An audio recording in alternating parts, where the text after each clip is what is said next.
So in this video, I'm just going to focus on choosing a text to exegete and some of the considerations that need to be taken place when you decide on which text you want to exegete. So a few points here to start off. First of all, the word pericope. So sometimes you might hear me use the expression pericope. This is not periscope, but pericope. And this term is used to describe a section of narrative biblical literature. So, in other words, if you're looking at exegeting a text of narrative, so whether it's from the Old Testament or from the New, if there is a section of that narrative, in other words, it focuses on a particular event or actions or set of teachings, we refer to that section as a pericope. So I might ask you, okay, so what's the pericope that you are choosing to exegete? And that's what I'm referring to, the part of the narrative that you are isolating to try and understand. Or we might use the expression rhetorical unit. Now, this is used to describe a portion of a literary discourse. So, in other words, if you're doing something out of one of Paul's letters, or if you're doing something out of the Psalms, you may have a rhetorical unit, the section of that piece of material that is helping to develop the thought or the logic of the author's point. So if there's a section out of Romans or a section out of, First John, if there is a section out of even a prophetic material, that section that you're going to focus on to exegete, to explain, could be called a rhetorical unit, because we see these authors are engaged in some kind of rhetoric. They, in other words, are seeking to persuade or to explain, to state something to their audience. Now, we might just use the more generic expression, a textual unit. So it's a generic term for a text, any kind of text, any piece of literature that is somewhat self-contained. So in other words, we kind of see a beginning to it. There's a way in which the unit is introduced, and we have a marker or indication that this is the end of the unit. Now, sometimes what you can look for as a textual unit in English translation that could be helpful is the paragraph. So when you look at a paragraph, it might be describing a rhetorical unit. We can certainly say it's a textual unit. And so look for those paragraphs in your English translation to kind of help you know, okay, this is one portion of this author's overall argument or what is happening in this particular scene. Something, certainly you want to choose something of interest to you and something that is manageable within the time constraints we have for this course. So in this course, you only have one semester made up of about 3 months. And so you don't want to choose something that is too extensive in order to get your hands around, in order to consult the resources that are out there that can help to explain different aspects of your unit of text. Now, our resource that we're using for our course is Gorman's Elements of Biblical Interpretation. And he suggests 5 to 20 verses for a text to, begin to exegete and explain. I would think 20 verses is probably way too much for the time that we have. And so you're probably better looking at something between 5 to maybe 10, 5 to 7 verses are probably going to make up your unit. So remember that you need to do an extensive amount of analysis on your verses. And so if it's too large, it can get too cumbersome, too much detail. So just try to find something that is manageable, and obviously something that creates an interest, either your interest or the interest of others. Maybe it's something that has always been unclear to you, that maybe you're going to use this time to try and sort out what is out there on that particular text. Or maybe it is something that has given you great kind of encouragement, and you just want to spend more time understanding a passage that has come to mean an awful lot to you. So what you're looking for in your textual unit, you're look for complete sentences. So you shouldn't have a unit or your section that you're going to say you're going to interpret shouldn't stop before the sentence is really completed.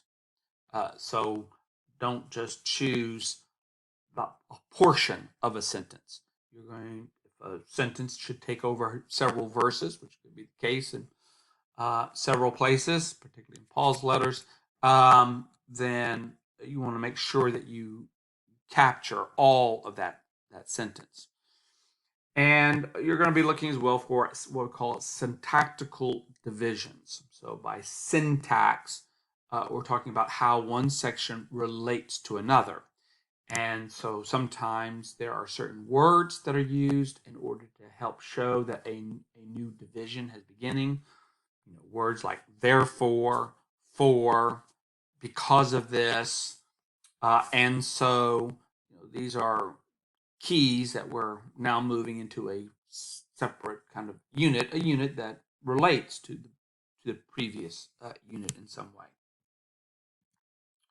So look for these transitional words, the for, the therefore, the since, then, when, at that time, these words that help usually begin a new section. So once again, your English translations very oftentimes will help you with this when they're starting a new paragraph, and they'll usually have some of these words in it. Sometimes these words will occur within the paragraph because we're continuing on very immediately a thought that has just been expressed. As well, look for repetition of words. So if there is a unit where an argument is being made, there could be a key word that is being repeated that is supposed to be indicating the major thought or idea, the major concern that the author has. So look for those repetition of words, either in a brief section or even in a larger unit. You might also want to look for what we call inclusios, or what's sometimes referred to as sandwich structures. So you can look at Luke 15, 1 through 7 as an example, where we have kind of an introduction and then a conclusion that has the same idea or use the same types of an expression. So that kind of starts at the beginning and the end. Now, a sandwich structure is, this is something that is quite common, particularly in Mark's gospel, where a story is started and then there's an interruption to the story with another story or another incident. And so, for instance, in Mark's gospel, you could find where Jesus is going to go off to do a healing, and then he's interrupted by someone who wants a healing, which he then gives a healing, and then you return to the story. Well, that story that is embedded in a larger story is called like a Markan sandwich. Or, if there's the cursing of the fig tree in Mark, and then there's a temple cleansing, and then the return to that tree that had been cursed, that's a Markan a sandwich. So you have one story that's kind of embedded in another story. So so some of those type things happen in some narratives, but there can be inclusios as well in small units and in large units. The overall Matthew's gospel might have kind of an inclusio where, at the beginning in chapter 1, you'll have where Jesus is going to be named Emmanuel, so God is with us. And then at the end of Matthew's gospel, you have the Great Commission, in which Jesus says that, "Lo, I am with you always." So this idea of presence, God's presence with his people, is now demonstrated or now achieved in Jesus. So look for something that might have that. It doesn't necessarily have to, but that's one kind of indication of a textual units, either smaller ones or larger ones. You could also look for what's called chiastic structures or chiasmus. So this word comes from the Greek letter chi, so it looks like an X, and it is used to describe what was a very common feature in the ancient world of structuring materials, both in poetry as well as narrative. And so the examples that I have, and there are different kinds of chiastic structures, and some of them can be quite lengthy, where you basically have an A, B, B prime, A prime structure, or an A, B, C, B prime, A prime structure. So where what's in the A line, in other words, so the first line, and then there's another line that kind of expands the idea or propels the idea or extends the idea. Then the next line says something similar to what was said before, and then another line is that says something similar or has a word or a theme or an idea that started off.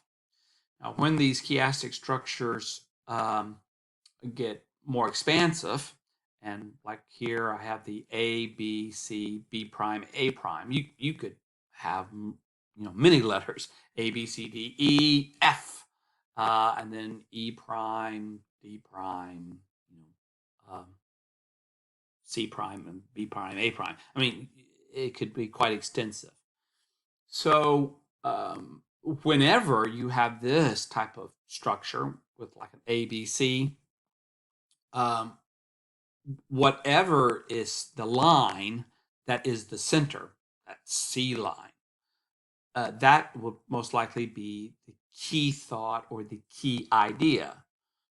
Now, some have thought that in the Gospel of John, the prologue, when you take out some editorial comments about John the Baptist, if you omit those, you can get basically a chiastic structure where the center statement, the C, but in this case I think it's quite more extensive.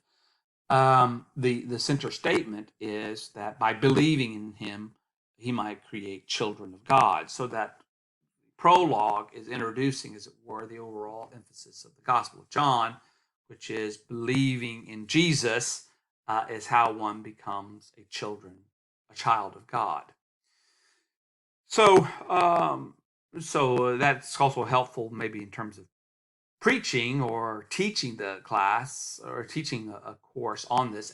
Certainly, exegeting the text is the thing that is most important. Would be whatever is in that center line. So chiasms occur frequently throughout biblical texts. Many commentators will help to highlight those chiastic structures. That's why it is important to read from a variety of different commentators. Some commentators are better at noting these structures to readers than others. So just be alert, just be aware where that occurs. There are some scholars who try to see large texts as written in chiastic structures. I once saw a scholar argue that the whole of Mark's gospel is a chiastic structure and that the centerpiece is on the Transfiguration. But I don't think that theory has really kind of won the day. And but it is certainly recognized that chiastic structures are common, prevalent, and so just be watching out for those. And my last point here is when you're choosing your text, look at several translations, especially if you're trying to identify a paragraph that you're going to work on. see how the different translators, where they make the divisions. So not all translations divide up the rhetorical unit or the textual unit in the same way. Some think certain verses will should be included in one unit as opposed to another unit. So you look at the different translations and you need to choose which translation to you makes the most sense, but you also need to understand why does it make sense. Why do you think that um, is the better unit than what is appears in maybe some other translation? What is it that's communicated that keeps it all together as a kind of single point or single argument? All right, so those are some general kind of instructions, understandings about when we choose a text that we're going to exegete.